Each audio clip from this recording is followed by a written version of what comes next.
창세기 42장 1절에서 17절 말씀. 그때 야곱이 애굽에 곡식이 있음을 보고 아들들에게 이르되 너희는 어찌하여 서로 바라보고만 있느냐.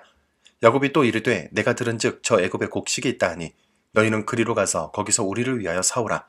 그러면 우리가 살고 죽지 아니하리라 하매 요셉의 형 10사람이 애굽에서 곡식을 사려고 내려갔으나 야곱이 요셉의 아우 베냐민은 그의 형들과 함께 보내지 아니하였으니 이는 그의 생각에 재난이 그에게 미칠까 두려워함이었더라.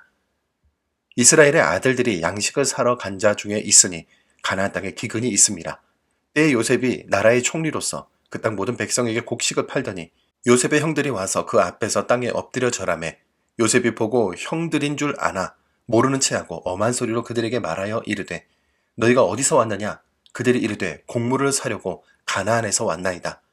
요셉은 그의 형들을 알아보았으나 그들은 요셉을 알아보지 못하더라. 요셉이 그들에게 대하여 꾼 꿈을 생각하고 그들에게 이르되 너희는 정탐꾼들이라 이 나라의 틈을 엿보려고 왔느니라. 그들이 그에게 이르되 내 주여 아니니이다. 당신의 종들은 곡물을 사러 왔나이다. 우리는 다 한 사람의 아들들로서 확실한 자들이니 당신의 종들은 정탐꾼이 아니니이다. 요셉이 그들에게 이르되 아니라 너희가 이 나라의 틈을 엿보러 왔느니라. 그들이 이르되 당신의 종 우리들은 12형제로서 가나안 땅 한 사람의 아들들이라.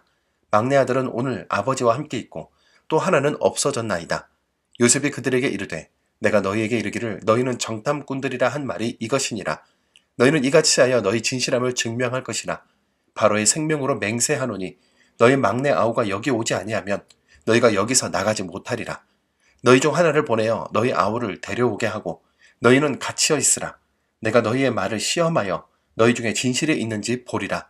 바로의 생명으로 맹세하노니 그리하지 아니하면 너희는 과연 정탐꾼이니라 하고 그들을 다 함께 3일을 가두었더라. 아멘. 인생을 살다 보면 도무지 이해할 수 없는 일들을 겪을 때가 많습니다. 왜 나에게 이런 고난이 오는지, 왜 내가 세웠던 계획은 자꾸만 틀어지는지 원망이 터져 나오기도 하죠.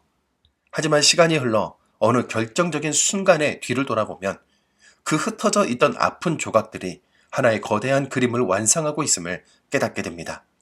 오늘 본문은 바로 그 인생의 퍼즐이 맞춰지는 역사적인 장면입니다. 17세의 형들에게 팔려갔던 소년 요셉이 이제 약 40세가 되어 애굽의 총리로서 자신을 팔았던 형들 앞에 서게 됩니다.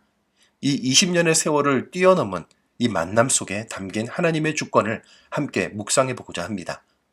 팔레스타인 땅에 닥친 극심한 흉년은 야곱의 가문조차 무력하게 만들었는데요. 야곱은 아들들을 다그쳐 애굽으로 가서 곡식을 구해오라고 보냅니다.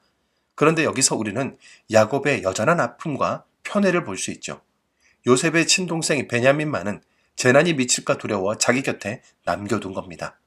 20년 전 요셉을 잃었던 상처가 여전히 야곱을 붙들고 있는 것이죠.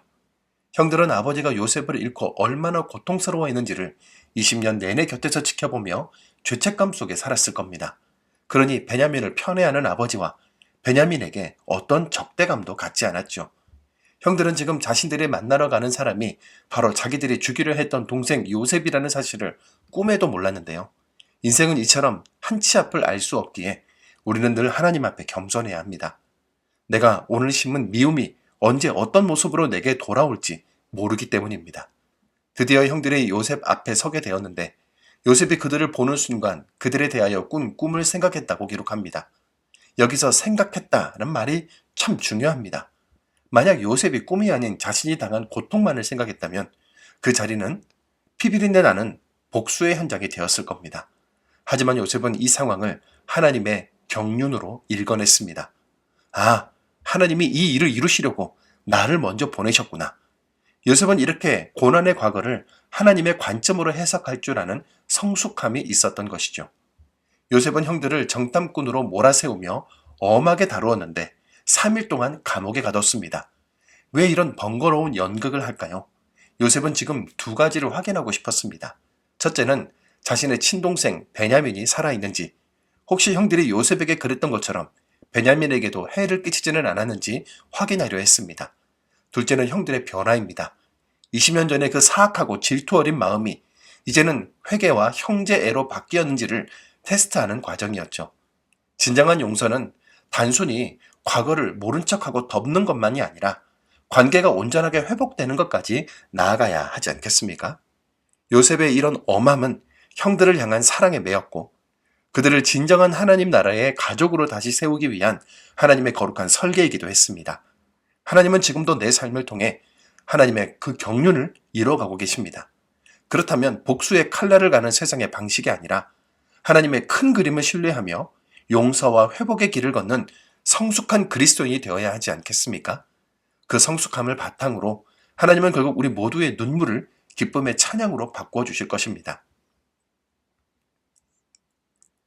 우리를 성숙하게 하시는 하나님 아버지, 20년의 긴 세월 동안 요셉을 연단하시고 마침내 약속하신 꿈을 이루시는 주님의 신실하심을 찬양합니다. 오늘 우리에게 요셉과 같은 믿음의 안목을 허락하여 주옵소서. 인생의 모진 풍파 속에서도 하나님이 하신다는 확신을 잃지 않게 하시고 우리를 아프게 했던 이들조차 하나님의 거대한 경륜 안에서 바라볼 수 있는 넉넉한 마음을 주옵소서.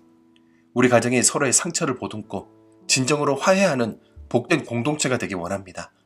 당장의 흉년과 고난에 흔들리지 않고 예비하신 은혜의 때를 기다리며 오늘 내게 주신 사명을 묵묵히 감당하게 하옵소서.